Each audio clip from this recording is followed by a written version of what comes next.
Hello friends and welcome to sleepy classes. आज के 2 minute series के अंदर for polity we will be looking at again एक IR का मेन एक इम्पॉर्टेंट टॉपिक जो कि काफ़ी खबरों में रहा है, right. And these are your rules protecting refugees. ठीक है, जैसे कि हमने 2018-19 दोनों ही सालों में और उससे पहले से भी विटनेस किया है कि रेफ्यूजीज़ का एक जो मुद्दा है काफ़ी ज़्यादा चर्चा में रहा है, राइट। और ये रेफ्यूजीज़ का मुद्दा जो है उससे रिलेटेड जो एक इम्पॉर्टेंट इशू उभर के आता है वो ये है कि रेफ्यूजीज़ जिस कंट्री में भाग कर आते हैं उन कंट्रीज़ की क्या ड्यूटीज़ है, क्या ऑब्लिगेशंस हैं इन रेफ्यूजीज़ की तरफ, राइट। और इनको गवर्न करने के लिए क्या कोई ग्लोबल लॉज हैं, क्या कुछ यूनिवर्सल रूल्स हैं जो कि रेफ्यूजीज़ की प्रोटेक्शन के लिए बनाए गए हैं या नहीं। ठीक है, तो इसका आंसर एक है कि हाँ, इनकी प्रोटेक्शन के लिए कुछ ग्लोबल रूल्स, कुछ ग्लोबल कन्वेंशंस बनाए गए हैं जो कि है 1951 की जो convention as well as the 1967 protocol to the convention. ये जो दो इंस्ट्रूमेंट्स हैं ये बेसिक फाउंडेशंस ले करते हैं for the protection of refugees, right. चाहे वो Syrians fleeing the civil war in Syria हो, राइट, चाहे वो तिब्बतन्स इन इंडिया हो, चाहे वो रोहिंग्या क्राइसिस की बात हो रही हो, राइट। हर जगह पे ये जो कन्वेंशंस है, ये जो इंस्ट्रूमेंट्स है बहुत ही ज़्यादा इंपॉर्टेंट हो जाते हैं। ठीक है, तो आज के लेक्चर में हम देखेंगे कि कन्वेंशंस क्या हैं, राइट, और ये क्या जो चीज़ें हैं आगे रखते हैं। और उससे अगले जो लेक्चर है उसमें हम देखेंगे कि इस कन्वेंशन के अंदर क्या क्या राइट्स जो है प्रोवाइड की गई हैं। चलिए, अब रेफ्यूजी लॉज की अगर बात की जाए तो 1951 की जो रेफ्यूजी कन्वेंशन है वो एक की लीगल डॉक्यूमेंट मानी जाती है for the protection of refugees, right. ये एक सबसे इंपॉर्टेंट डॉक्यूमेंट है, सबसे इंपॉर्टेंट इंस्ट्रूमेंट है जिसके थ्रू रेफ्यूजीज कौन है, किस तरह से इनको आइडेंटिफाई कराया किया जा सके, किसको हम रेफ्यूजी बुलाएंगे, किसको हम रेफ्यूजी नहीं बुलाएंगे, राइट। ये सब जो है वो इसकी बात करती है। और ये जो 1951 की कन्वेंशन है, अगेन जैसे कि आपको ईयर के उससे ही पता लग जाएगा कि जो कन्वेंशन है it was obviously a post second world war phenomena. ठीक है, एक ये post second world war instrument आई थी। ठीक है, और अगेन क्योंकि जो कॉन्टेक्स्ट था वो सेकेंड वर्ल्ड वॉर के एकदम आफ्टरमाथ का था, तो ये जो पूरा डॉक्यूमेंट था ये काफी ज्यादा ग्राउंडेड था इन द सर्कमस्टांसेस जो कि सेकेंड वर्ल्ड वॉर ने क्रिएट कर दिए थे। ठीक है, तो इसलिए इसका जो मेन फोकस था वो ज्यादा यूरोप था, जो चीजें वहां पे हुई थी ये ज्यादा जो था उस पे जो फोकस था। ठीक है, और इसीलिए जो 1951 का कन्वेंशन था ये तब तक के लिए जो था सेंटरपीस बन गया था as far as international refugee protection is concerned, right. 1954 में it actually came into force, right. And आज तक इसमें एक ही मेजर अमेंडमेंट हुई है एंड वो अमेंडमेंट क्या है, जो 1967 की आपकी प्रोटोकॉल है, राइट। अब अगर कोर प्रिंसिपल की बात की जाए तो कोर प्रिंसिपल जो है इस कन्वेंशन का वो है नॉन रिफाउलमेंट। ये नॉन रिफाउलमेंट है क्या? नॉन रिफाउलमेंट बस इतना कहता है कि कोई भी अगर रेफ्यूजी है, ठीक है, जो रेफ्यूजी एक कंट्री को भाग के आया है उसे रिटर्न नहीं किया जाएगा, ठीक है, वापस उस देश को जहां से वो भाग के आया है, जहां पे they may face serious threats to their life, ठीक है, और टू देयर फ्रीडम। ठीक है, और ये जो एक रूल है, ये जो एक नॉन रिफाउलमेंट का प्रिंसिपल है, इसको अब एक rule of customary international law जो है मान दिया गया है।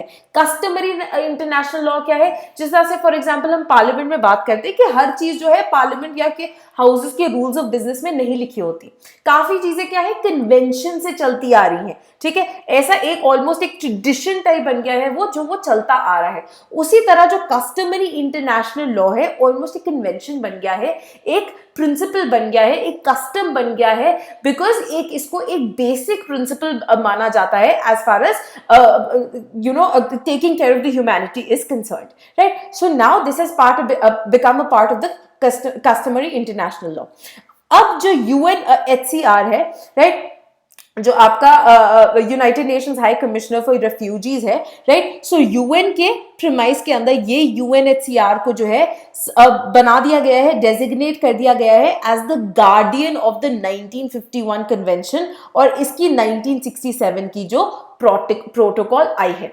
Over 140 countries, technically 148 are parties to either one, और बोथ ऑफ दीज इंस्ट्रूमेंट्स, ठीक है, या तो एक का हिस्सा है या दोनों के दोनों का जो है हिस्सा है, ठीक है। अगर बात की जाए अब इसकी कि अगर international rules concerning refugee protection की बात की जाए तो ये माना जाता है कि पहली बार इस प्रोसेस के ऊपर नजर डाली गई थी लीग ऑफ नेशंस के अंडर, राइट, जो कि 1921 में पहली बार इसकी बात की गई थी।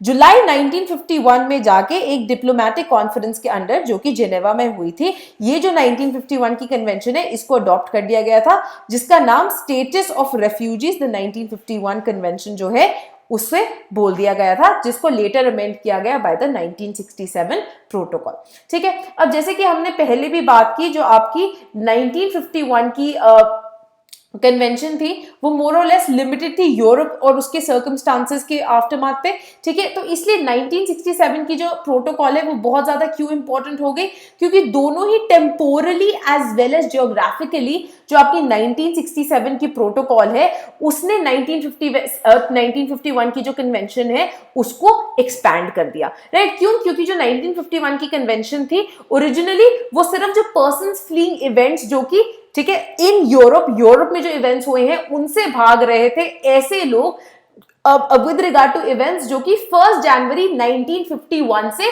पहले हुए थे, ठीक है। तो दो लिमिट्स थी, एक थी ज्योग्राफिकल, क्यों? क्योंकि ये यूरोप तक सीमित थी, दूसरी थी टेम्पोरल, टाइम से रिलेटेड, क्योंकि ये 1 जनवरी 1951 तक जो है सीमित थी।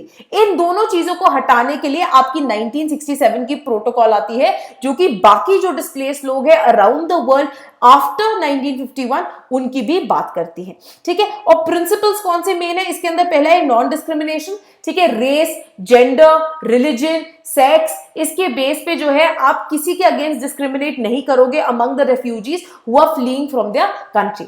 सेकेंडली नॉन पीनलाइजेशन, अब बिकॉज वो कोई करेक्ट रूट फॉलो करके तो किसी और कंट्री के अंदर आई नहीं है, ठीक है, because they were fleeing certain kind of persecution, इसलिए वो भाग कर आए हैं, ठीक है। तो इसीलिए जो ये कन्वेंशन है प्रोहिबिट करती है किसी भी तरह की पेनल्टी जो कि चार्ज की जा सकती है on refugees with regard to से इमिग्रेशन या फिर क्रिमिनल ऑफेंसेस जब वो असाइलम सीक करने के लिए आते हैं, ठीक है। तो जो नॉन पीनलाइजेशन है ये भी एक इंपॉर्टेंट प्रिंसिपल है। और तीसरा है नॉन रिफाउलमेंट, जो कि आपको पहले ही बता दिया गया है।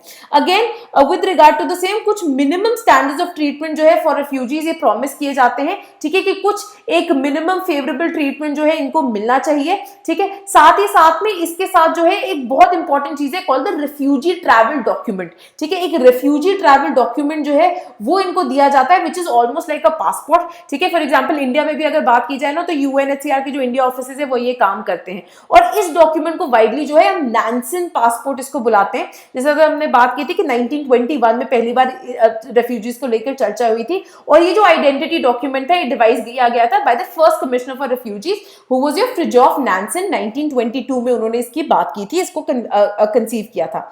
1951 की जो कन्वेंशन है ये प्रोटेक्ट करती है रिफ्यूजीज को, वो साथ ही में डेफिनेशन भी देती है आपके रिफ्यूजी की। और रिफ्यूजी कौन है? एक ऐसा इंसान जो कि अपनी कंट्री के बाहर है, ठीक है, who is outside of his or her country, ठीक है, ऑफ नेशनैलिटी और हैबिचुअल रेजिडेंस, ठीक है, जिस कंट्री से वो बिलोंग करता है, जिस कंट्री की उसकी नेशनैलिटी है, जहां पे वो हैबिचुअली रहता है, ठीक है। क्यों? क्योंकि उसको एक ये फियर है कि वो उसको परसिक्यूट किया जाएगा बिकॉज ऑफ हिज और her race, religion, nationality, membership of a particular social group या फिर पॉलिटिकल ओपिनियन, एंड वो अनएबल है या अनविलिंग है अवेल करने के लिए प्रोटेक्शन ऑफ दैट कंट्री और to return there for fear of persecution, ठीक है। तो अब आपको जो है क्लियर कट डेफिनेशन भी दे दी, प्रोवाइड कर दी गई, ठीक है, कि कौन है जो रिफ्यूजीज होंगे, ठीक है। So this is for your lecture for today. अगले लेक्चर में हम देखेंगे कि ये जो रिफ्यूजीज है जिनको डिफाइन किया गया है, कौन है ये रिफ्यूजीज, किस तरह से माइग्रेंट से डिफरेंट है, कौन कौन ऐसे लोग हैं जिनको रिफ्यूजीज का स्टेटस नहीं दिया जाता और रिफ्यूजीज के राइट्स